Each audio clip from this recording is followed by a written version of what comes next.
Now, I want to get busy on the first couple of subjects for today. Everybody that's okay, say I'm okay. Here's the first subject that I've found so interesting. I want to share it with you. Then I want to talk about personal development, the subject that I started listening to age 25 that revolutionized my whole life, from my mentor, Mr. Earl Schoaf. Here's an interesting subject. Just jot it down now. It's called enlightened self-interest. Enlightened self-interest. It's a fascinating study to study the idea of self-interest. But just make this note, all of us, have self-interest. The key is for it to be enlightened so that everybody wins and no one loses. Our first interest is to survive. What does it take to survive? Our second interest is to succeed. What does it take to succeed? What does it take for me personally to survive and to succeed? Can I legitimately be interested enough in the things that help me both succeed and survive? And here's what I discovered. The answer is yes. It's possible to exercise self-interest, but to do it in such a way that no one loses, everyone benefits. Key phrase: life was not designed to give us what we need. Life was designed to give us what we deserve. We do not reap a harvest in the fall because we need it. We reap a harvest in the fall because we deserve it. Not necessarily from a moral standpoint. Of course, there are some moral laws as well, spiritual and moral laws. But just the basic laws that simply say if you wish to reap, you must plant. So jot this down. Reaping is reserved for the planters. And the reason they reap is because they deserve it. They're the planters. They deserve to reap. Interesting Bible phrase that says, if you keep knocking, you'll find open doors. Good phrase to jot down. If you keep knocking, you'll find open doors. Doors of opportunity. Doors of a chance to meet someone. Doors open for association. Doors open to find someone special. Doors open to find a unique business colleague. If you keep knocking, the phrase says, doors of opportunity are open to those who continually knock. So we don't find open doors of opportunity because we need them. We find them because we deserve them. Only those who knock deserve to find an open door. But the promise is, if you continually knock, you'll find doors of opportunity. It says, if you search, you will find. So make the note, it's good. Finding is reserved for the searchers because they deserve it.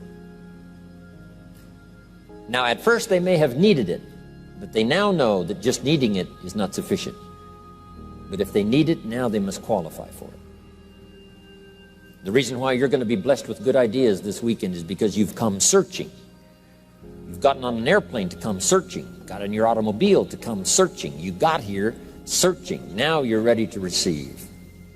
And for those who search, they will find answers. They will find plans, imagination to stir yourself into action for future benefit. So if you search, to find a good idea, you must go looking, go searching. You've got to go to church. You've got to go to class. You've got to go to the seminar. You've got to go to the library. You've got to go to the books if you wish to find. Rarely does a good idea interrupt you. Rarely. But if you will search, you will find. So we get not what we need, but we get what we deserve. It says if you ask, someone has an answer. If you keep asking, the answers belong to you, because by virtue of asking, you have qualified. So we don't get what we need, we get what we deserve. The mother on welfare should be taught in some small manner that hopefully she can begin deserving the welfare check. Not getting it because she needs it, but now starting to get it because she deserves it. If the welfare worker says to Mary, Mary, I brought a bucket of paint and a paintbrush, and the next time I come, if the door is painted and the fence here in front is painted, I give you the check for $450. Not that painting the door and painting the fence is worth $450. It's not worth that much, but it is the beginning of the process. So make that note. I want to begin the process of deserving. What would that be? What process should I begin engaging in to deserve good health, to deserve a good relationship, to deserve prosperity, to deserve an enterprise, to deserve the opportunity to build a city? What must I do to begin the process of deserving? So now the welfare worker comes back and the door is painted and the fence is painted, and now Mary gets the $450 to help take care of her children, not because she needs it, but because she's beginning to deserve it. Then the welfare worker thinks of some other project. She said, Mary, if these weeds are gone and this little garden is cultivated, when I come back, now that the door is painted and the fence is painted, if the weeds are gone and this little garden is cultivated, you get the $450. And step by step, a new life is emerging, learning the process of deserving it, not just needing. We teach our children at home, right? Child says, I need $10. So that language doesn't work here. There's plenty of money here, and the vaults are full. But to say I need $10 is not how you open the vault. So the child says what? Wow, how can I get that $10 that I need? So here's what they learn to say. How could I earn $10? Now the vault opens up. Now the money starts to flow. How could I earn $10? What could I do to earn the money? Not to get the money because you need it. Maybe you need the money. That's, all of us have needs. But here the key is to figure out how to open the vault, how to open the bank, how to open this unbelievable flow of resources to come our way. And here's the key: to deserve it, not to need it. You can't walk out to the field and say to the field, I need a crop. Here's what the field says. Here's what the ground says. Who is this clown that brings me his need but brings me no seed? So jot that down. Take your seed to the marketplace, not your need. Don't disclose your need to the marketplace, only your willingness. We'll talk about that a little later today. Because the marketplace is not interested in your need, but they are interested in your seed. They're interested in your willingness to work. They're interested in your disciplines. They're interested in your eagerness.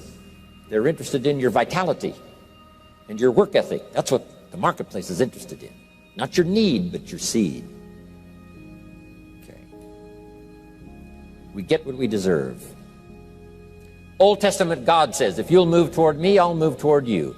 See, that's how you get those occasions to meet God. You must make the move. God could say, you don't move, I don't move. You say, well, that's arbitrary. Well, when you're God, you can make it that way.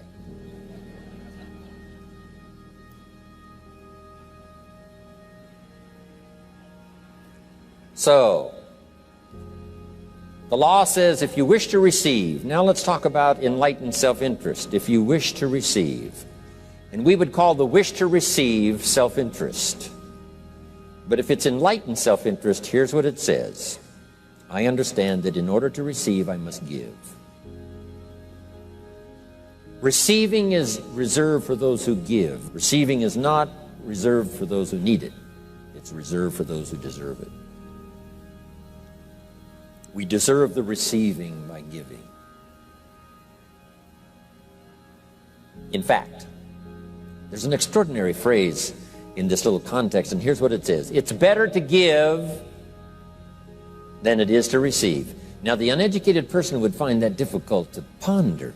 Why would it be better to give than it is to receive? So let me give you one of the better phrases for the day. Here it is. Giving starts the receiving process. So of course it's better to give than it is to receive. How much receiving do you wish? You must start the giving process.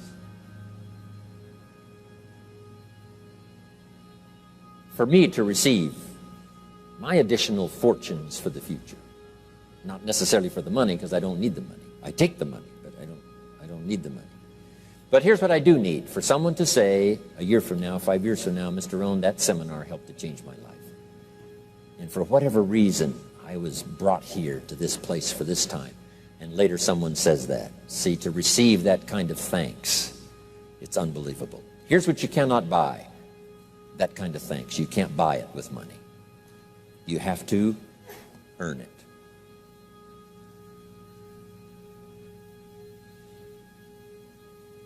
Now let's expand a little further now. That it's called the law of riches and wealth. In our own self-interest, if we wish to be rich and wealthy and prosperous and healthy and all the valuable things we can think of for the human experience, how could we get there? It's understanding the law of enlightened self-interest and the law of deserving. The question was asked in the Bible, how can we be great? What is the key to greatness? Great wealth, great return, great accolades, trophies to put on the mantle above the fireplace. How can we get great respect, great riches, great abundance for ourselves? How can we get that? And the answer was given, and here was the answer: find a way to serve. Find a way to serve the many. So I paraphrase it to read this: service to many leads to greatness. Service to many leads to greatness. Someone says, well, about the best I can do is take care of myself. That's okay. Self-care, has its own reward, but it's very limited. Somebody says, I can't be worried about other people's problems. I got enough problems of my own. That's okay. Self-defense is okay. Self-preservation is okay, but it has a very limited reward. If you wish to change that into abundance and prosperity and uniqueness, then here's what you must do: help solve other people's problems. Help find answers for someone else, not just for yourself, but for someone else. And in that kind of service, you now begin the process of greatness.